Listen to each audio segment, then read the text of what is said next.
Jai Hind everyone, welcome you all to Forge Defense Academy. Today in this video we are going to discuss about India and Indonesia meeting.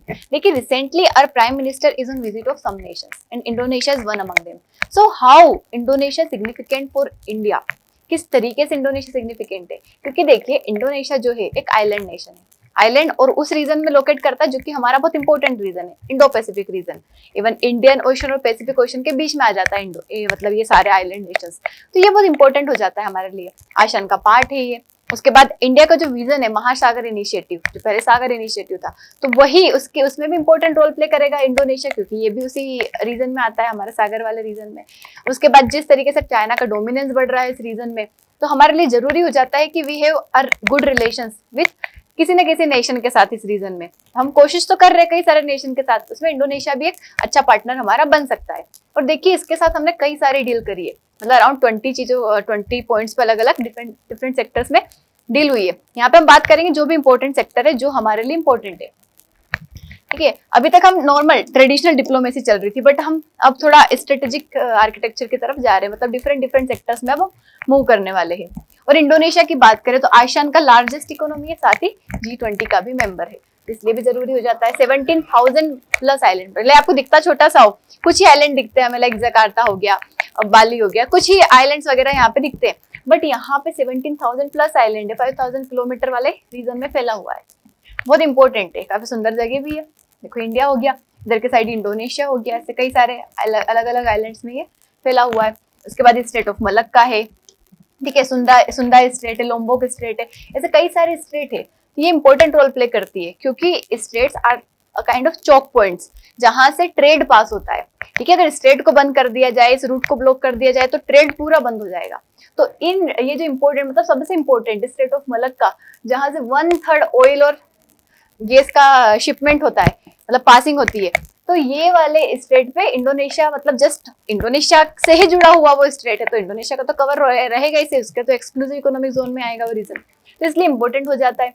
साथ ही Sunda state हो गया, Lombok state हो गया, Makassar state हो गया, तो सारे state जो है बहुत ज्यादा इंपॉर्टेंट है। और अगर हम इंडोनेशिया से अच्छे रिलेशन रखते हैं, अगर हम यहाँ पे डेवलपमेंट करते हैं, तो we will definitely have leverage over it. तो इंडोनेशिया कंट्रोल करता है सारी चीजों को, तो ये हमारे लिए जरूरी हो जाता है। अब देखिए वाई, मतलब कैसी क्या क्या प्रॉब्लम यहाँ पे चल रही है। तो पहली चीज तो China factor, we all know कि China has a policy of expansion, always tries to, मतलब कहीं ना कहीं अपना बेस बना देना, पोर्ट बना देना, कहीं पे डेवलपमेंट करना। हालांकि वो अपने फायदे के लिए करता है, वो उसका गोल है, बट ये हमारे लिए कहीं ना कहीं प्रॉब्लम भी तो क्रिएट करता है, क्योंकि वी ऑल नो जिस तरीके से चाइना साउथ चाइना सी में 9 डैश लाइन क्रिएट करता है, ठीक है, साउथ चाइना सी में चाइना का एक 9 डैश लाइन क्रिएट करके रखा है, और वहां पे उसने अपना कंट्रोल बना के रखा है। तो देखिए जो कंट्रोल बना के रखा है उसने, है तो नहीं एक्चुअल में उसका, लेकिन फिर भी उसने बना के रखा है। तो इस तरीके से चाइना जो है अलग अलग रीजन में जाता है और अपना कंट्रोल धीरे धीरे बनाता है। तो इससे मतलब सतर्क रहने की तो हमें जरूरत है ही सही, और साथ में हमारे लिए ये भी जरूरी है कि यहाँ पे हम किसी न किसी नेशन के साथ अपना अच्छा रिलेशन रखें, ताकि हमारे पास एटलीस्ट काउंटर तो रहे। तो देखो अग्रेसिव एक इसका बेल्ट एंड रोड इनिशिएटिव वाला जो एक्सपांशन चल रहा है, जो मेरीटाइम सिल्क रूट वाला एक्सपांशन चल रहा है, उसके बाद नेवल डिप्लॉयमेंट, टेरिटोरियल रिस्ट्रिक्शन ये जो चल रहा है यहाँ पे साउथ चाइना सी में, तो यहाँ पे हमारे लिए जरूरी है कि फ्री, ओपन और रूल बेस्ड इंडो पैसिफिक हम बनाए, जैसे हमने क्वाड बनाया इसके लिए, और भी हम कोशिश करते रहते हैं कि इंडो पैसिफिक रीजन को फ्री और रूल बेस्ड बना के रखें। उसके बाद ये जो हमने देखा, जो एक नेशन के ऊपर जब डिपेंडेंस रहता है हमारा, पर्टिकुलर किसी चीज की मैन्युफैक्चरिंग के लिए, प्रोसेसिंग के लिए, या किसी भी चीज के लिए, for example semiconductor, rare earth, इनमें चाइना का काफी बड़ा डोमिनेंस है प्रोसेसिंग में, तो उसके ऊपर बहुत ज्यादा नेशन रिलाई करते हैं, बट हमारे पास कुछ ना कुछ अल्टरनेटिव होना चाहिए। और इंडोनेशिया में काफी सारे मिनरल्स मिलते हैं, यहाँ पे हमें लिवरेज मिल सकता है, ठीक है, जैसे ये मिनरल्स हो गए ईवी बैटरीज के, सेमीकंडक्टर्स के, तो ये हमें कहीं ना कहीं डाइवर्सिफिकेशन की जरूरत है, तो वही हम यहाँ पे मूव कर रहे हैं। अब देखिए जो ये अभी डील हुई है, इसके अंदर कई सारे अलग अलग पिलर्स के ऊपर बात हुई है। जैसे पहले अगर हार्ड पावर की बात करें तो डिफेंस हो गया, मतलब डिफेंस के एक्सपोर्ट्स, जैसे हम हमारी ब्रह्मोस मिसाइल, ठीक है, ब्रह्मोस पहले हमने किसको दी है ब्रह्मोस, ये भी आपको बताना है कमेंट में, ठीक है, कमेंट में बताना है सबसे पहले हमने, इंडिया ने ब्रह्मोस किस नेशन को एक्सपोर्ट करी है। उसके बाद हमारी अस्त्र मिसाइल हो गई, अस्त्र मिसाइल का तो पहला नेशन है इंडोनेशिया, जो कि अस्त्र मिसाइल इंडिया की लेने वाला है। उसके बाद मेरीटाइम सिक्योरिटी पे हम फोकस कर रहे हैं, सबांग पोर्ट का हम डेवलपमेंट कर रहे हैं, उसका क्रिटिकल मिनरल्स जो हम वहां से इंडोनेशिया से लेंगे, एग्रीकल्चर, ब्लू इकोनॉमी मतलब हमारा जो ग्रीन ग्रेट निकोबार प्रोजेक्ट हो गया, और मेरीटाइम सिक्योरिटी की हम बात कर रहे हैं यहाँ पे। यूपीआई इंडोनेशिया में मतलब यूपीआई इंडिया से ओरिजिनेट हुआ, इंडोनेशिया वाले यूज करेंगे तो इसका काफी ज्यादा पॉपुलैरिटी बढ़ेगी। एआई हो गया, सेमीकंडक्टर एंड स्पेस हो गया। स्पेस में जो इंडिया की सैटेलाइट्स है वो यहाँ के आइलैंड्स को सिक्योर करने में, मॉनिटरिंग में हेल्प करेगी। एजुकेशन है, आईआईएम एस्टेब्लिश करने की बात की गई है इंडोनेशिया में। साथ ही हेल्थ केयर हो गया, स्टूडेंट मोबिलिटी हो गया। तो इन सारी चीजों के ऊपर अभी डिस्कशन हुआ है, हम सभी को देखेंगे किस तरीके से हुआ है। बाकी एक आपको ओवरव्यू दे दिया कि ये अलग अलग पिलर्स है जिसके ऊपर यहाँ पे बातें हुई है। अब पहले जो था, देखिए ये जो ट्रेड रूट्स था हमारा, मतलब बहुत पुराना चलता है, जहाँ पे हिंदुइज्म, बुद्धिज्म, संस्कृत, रामायण, ये सारी चीजें वहां तक इंडोनेशिया तक पहुंची है। देखिए ये सब इंडिया की चीजें है, इंडिया से ओरिजिनेट हुई है सारी चीजें और इंडोनेशिया तक पहुंची है। मतलब हमारा एक एंशिएंट रिलेशन भी था। हालांकि अभी वहां पे मुस्लिम मेजोरिटी है, मुस्लिम पॉपुलेशन ज्यादा है, बट ये सारी भी वहां पे है, वहां पे लाइक करते हैं। अब देखिए हम हार्ड पावर की बात करते हैं। सबसे पहले हम डिफेंस की बात करते हैं। तो इंडिया के इंडिजिनस मिसाइल्स जो कि ब्रह्मोस, हालांकि रशिया के साथ मिलकर हमने बनाई है, और अस्त्र, ये जो है हम दोनों क्या करने वाले हैं, इंडोनेशिया को एक्सपोर्ट करने वाले हैं। सोचिए कितनी बड़ी बात है हमारे देश के लिए, कितनी अच्छी बात है। ये ब्रह्मोस जो है कोस्टल एंटी शिप डेटरेंस में हेल्प करेगी। देखिए कहाँ इसे भी लैंड, सी, एयर कहीं पे भी एडेप्टेबल है। इसकी अगर हम बात करें तो 200 मिलियन की डील हुई है डॉलर की, और इसमें दो बैटरीज मतलब एक बैटरी में 4 लॉन्चर रहते हैं और 12 मिसाइल्स रहती है। जैसे 2 बैटरीज यहाँ पे इसकी डील की गई है। सुपरसोनिक मिसाइल है, सुपरसोनिक मतलब मोर देन यहाँ पे 1 में इसकी स्पीड है। उसके बाद अस्त्र की बात करती है, बियॉन्ड विजुअल रेंज है, ठीक है। एयर डोमिनेंस है, अस्त्र मिसाइल एयर टू एयर है, मतलब फाइटर जेट से लॉन्च की जाएगी किसी फाइटर जेट पे, तो ऐसी मिसाइल है ये। तो हम यहाँ से दे रहे हैं, इसके इंडोनेशिया के पास ऑलरेडी सुखोई है तो उसमें यूज हो जाएगी। ठीक, पहला एक्सपोर्टर मतलब पहला ऐसा नेशन बना है इंडोनेशिया जो कि हमारी अस्त्र मिसाइल को ले रहा है। इसकी स्पीड में 4.5 है, 80 to 110 किलोमीटर की इसकी रेंज है, ठीक है। ये इसके बारे में बात हो गई।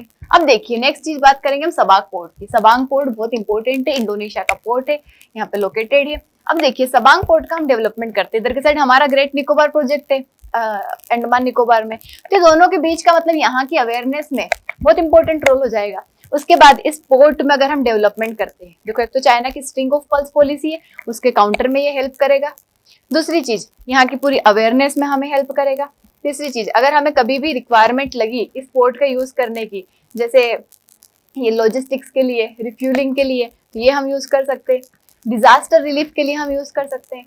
उसके बाद मलक्का स्ट्रेट की डायरेक्ट यहाँ पे हमें ओवरसाइट रहेगा। एंटी पायरेसी, सर्च और रेस्क्यू ऑपरेशन करना हो तो देखिए हम ज्वाइंट डेवलपमेंट कर रहे हैं, दोनों मिलकर कर रहे हैं, तो इस पोर्ट का हम अलग अलग पर्पज से यूज कर सकते हैं। तो ऐसे हमारे लिए जरूरी हो जाता है। अब देखिए रिसोर्सेज की हम बात करें तो अब स्ट्रीम यहाँ से एक्सट्रैक्शन होगा इंडोनेशिया से इन चीजों का, जैसे निकल हो गया, उसके बाद cobalt, bauxite, tin, copper, rare earth, तो यहाँ पे पाए जाते हैं। उन सभी की प्रोसेसिंग होगी। ज्वाइंट एग्रीमेंट हुआ है कि साथ में मतलब ये क्या करेंगे, कोऑपरेशन करेंगे, प्रोसेसिंग पाइपलाइंस बनाएंगे, ताकि जो ग्लोबल डोमिनेंस जो एक सिंगल सोर्स पे डिपेंड है वो सारी क्या हो सके, कम हो सके। उसके बाद ये प्रोसेस्ड मटेरियल जो है हमारे यहाँ की ईवी बैटरीज हो गया और सेमीकंडक्टर इकोसिस्टम हो गया, उसमें हम यूज कर लेंगे। तो इस तरीके का दोनों मिलके कोऑपरेशन रखेंगे, दोनों मिलकर साथ में इसके ऊपर काम करेंगे। अब देखिए बायोस्फीयर और उसकी बात करें तो एग्रीकल्चर और फूड सिक्योरिटी। देखो यहाँ की जो एग्रीकल्चर टेक्नोलॉजी है वो हमारे यहाँ की फूड सप्लाई चेन में हेल्प करेगी उसको मेंटेन करने में, क्योंकि इंडिया एक मोस्ट पॉपुलस नेशन है और साथ ही इंडोनेशिया भी बहुत ज्यादा पॉपुलेशन तो नहीं बट की हाँ अच्छी पॉपुलेशन है। ब्लू इकोनॉमी की बात करें तो दोनों सस्टेनेबल फिशरीज के ऊपर काम करेंगे, साथ ही मरीन बायोटेक्नोलॉजी के ऊपर काम करेंगे और कोस्टल टूरिज्म के ऊपर मिलकर काम करेंगे। उसके बाद स्पेस की बात करें तो इंडिया की जो एडवांस सैटेलाइट्स है वो हेल्प करेगी। इंडोनेशिया में बहुत सारे आइलैंड्स है तो उनकी मॉनिटरिंग करने में, उनकी सिक्योरिटी में, तो यहाँ पे वो नेविगेशन में हेल्प करेगा। उसके बाद देखिए संस्कृत से लूंगा, मतलब हमारा जो पुराना ट्रेडिशन था, यहाँ पे ट्रेड रूट्स जो थे वो बताते हैं कि जिस मतलब किस तरीके से हिंदुइज्म, बुद्धिज्म, संस्कृत, महाभारत, रामायण, ये सारी चीजें इंडोनेशियन कल्चर में आई है धीरे धीरे। एग्जाम्पल बाली का यहाँ पे एग्जाम्पल दिया है, मतलब धीरे धीरे इंडोनेशिया के कल्चर में ये सारी चीजें आई है। बट आज के टाइम पे हम उससे मूव कर रहे हैं, मतलब ये तो हमारा ट्रेडिशन है यहाँ पे है ही सही, बट आज हम उससे मूव करके डिजिटल पब्लिक गुड्स, जैसे कि एक तो हमारा इंडिया का यूपीआई, ये यहाँ पे यूज करेंगे, टूरिस्ट मोबिलिटी बढ़ेगी, साथ ही आर्टिफिशियल इंटेलिजेंस ये साथ में यूज करने वाले हैं एआई का हेल्थ केयर में और एग्रीकल्चर में। साथ ही एजुकेशन का एक्सपोर्ट, मतलब IIM बेंगलोर जो है वो अपनी कैंपस स्टार्ट करने वाला है इंडोनेशिया में। ये सारी बातें हुई है, बाकी अब देखते हैं कितना इसका इम्प्लीमेंटेशन होता है। हेल्थ केयर जो है ये हम इंडोनेशिया में इस चीज को बढ़ावा देंगे क्योंकि इंडिया का फार्मा काफी अच्छा है। तो ये सारी चीजों के बारे में बातें हुई है। अब देखिए हमने किन चीजों की बात करी। देखिए पहली चीज तो हमारे एक्ट ईस्ट पॉलिसी, ठीक है, हमारा सागर इनिशिएटिव, एक्ट ईस्ट पॉलिसी, जिसमें हम सोचते हैं कि हमारे ईस्ट में जो नेशन है, मतलब इंडिया के जो ईस्ट में नेशन है, उन सभी के ऊपर हम क्या करेंगे, फोकस करेंगे, उन सभी के डेवलपमेंट में, उनके साथ अच्छा कोऑपरेशन बनाने में, तो उसमें बहुत हेल्प करता है। तो ब्लू इकोनॉमी एंड ट्रेड, मतलब इन सब चीजों के ऊपर फोकस कर। पहली चीज मेरीटाइम सिक्योरिटी, सी लेन्स को हम प्रोटेक्ट कर रहे हैं, ब्रह्मोस का ट्रांसफर, सबांग पोर्ट का डेवलपमेंट, फिर उसके साथ ही यहाँ पे सिक्योर कर रहे हैं हम लेंस जो कि सप्लाई चेन अच्छे से हो सके। जैसे हमने रेयर अर्थ की बात करी जो कि सेमीकंडक्टर्स, हमारे ईवीज, इन सभी में यूज होगा, तो उसको हम सिक्योर करने की बात कर रहे हैं।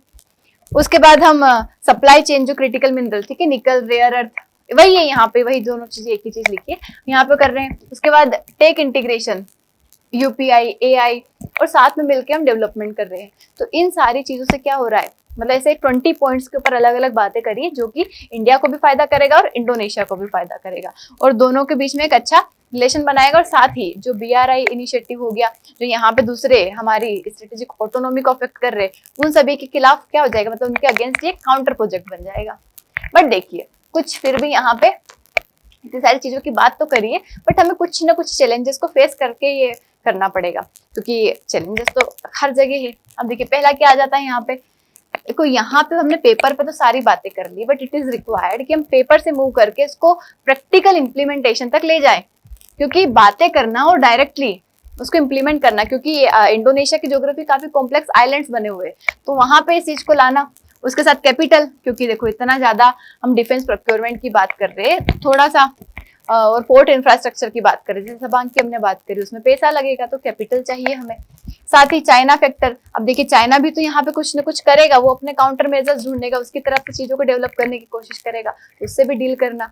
तो इन सभी को ध्यान में रखते हुए हमें इन सब चीजों को डेवलप करना है, क्योंकि ये हमने साइन तो कर ले 20 एग्रीमेंट, बट इसका एग्जीक्यूशन तभी पॉसिबल है जब हम सारी चीजों को ध्यान में रखते हुए वहां पे इम्प्लीमेंटेशन करेंगे, वरना फिर पेपर वर्क ही रह जाता है कई बार। तो that's all about it. I hope आपको वीडियो अच्छा लगा होगा। अच्छा लगा है तो लाइक शेयर सब्सक्राइब जरूर करना है। और अगर आप SSB की तैयारी करना चाहते हैं, देखिए हमारा नया बैच स्टार्ट होने वाला है, you can contact on the given number और आप बैच ज्वाइन कर सकते हैं। देखिए ऑलरेडी बहुत सारे रिकमेंडेशन हो चुके हैं, next can be your recommendation. इसी देर नहीं करना है, फटाफट दिए हुए नंबर पे कॉल करना है और अपने आप को रजिस्ट्रेशन करवा लेना है। थैंक यू सो मच, जय हिंद।